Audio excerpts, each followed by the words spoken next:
বিশ্বনবীর মুচকি হাসির ফাঁক দিয়ে দাঁতের দিকে তাকালে মানুষগুলো সব পাগল হয়ে যায়।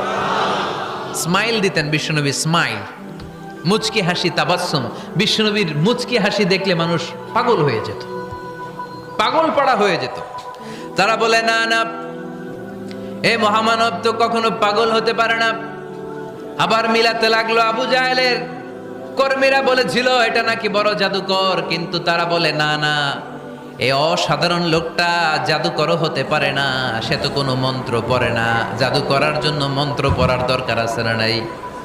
বিষ্ণুনবী কি মন্ত্র পড়তো? বিষ্ণুনবী কি পড়ে শোনাতো? চিল্লায় বলেন, কি পড়ে শোনাতো? কোরআন শোনাতো।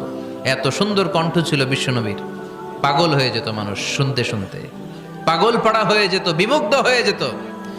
তারা সবাই বলতে আরম্ভ করলো, আবু জাহেল তুমি মিথ্যাবাদী। তবে